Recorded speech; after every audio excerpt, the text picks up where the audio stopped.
Hi Sven. So here we stand in front of a very particular part of the ESTIA instrument, which is the so-called ESTIA cave.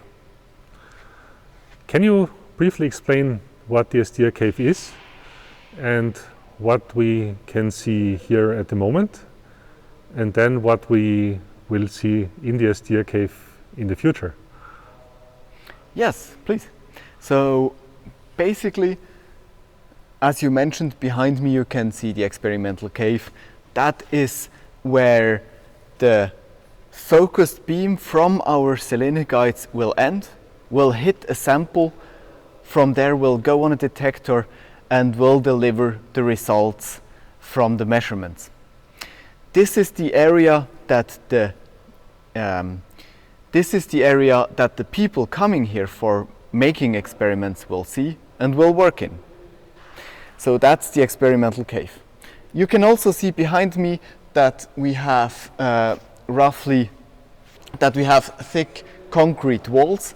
This concrete is needed for the protection of this surrounding here from radiation that comes from the experiment. For example, if we have samples that create a lot of hazardous radiation when the neutron beam hits it.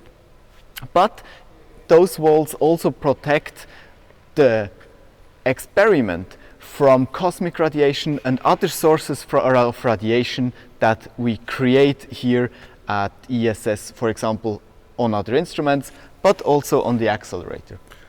So how do you calculate the wall's thickness? So basically there are different scenarios that we have to think about. There are scenarios that can come, for example, from experiments that we make.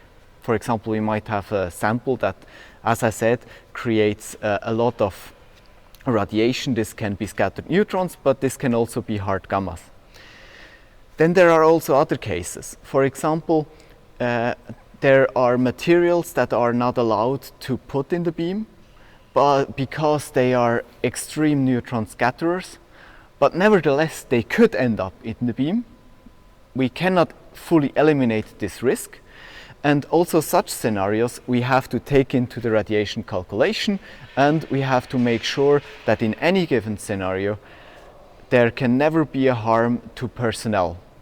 This safety then comes from these walls, but also from radiation sensors that tell us if we produce too much radiation, and then possibly we would have to shut down the experiment and check where the radiation comes from.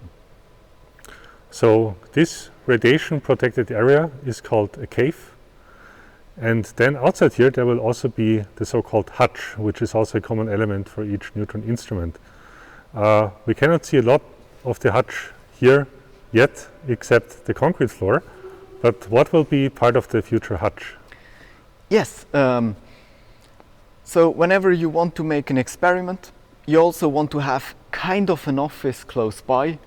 In this office you have the instrument controls station, which is just a desktop with computers. But you want also to have a preparation area and a kind of a workspace for the group working here. So this would then be placed directly in this area here. So this is basically a house with 60 square meters, if you will, that is here. On the back wall of the experimental cave. Here we also make sure that we have doors in the directions that you would usually want to walk, and that you can effectively move around your experiment from the office directly to the experimental station. On top of that, some kinds of experiments also rely on having some hands-on workspace close by. This would be a sample preparation area.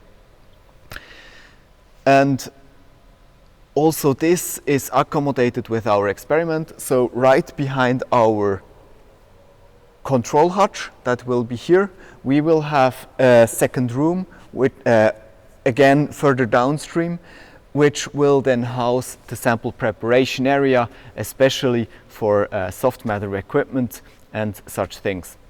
At the initial stage of the instrument, this will be mainly an additional room with all the utilities coming in for later expansion, for later bringing in, being able to easily bring in the equipment that the users then want to have in their sample preparation area.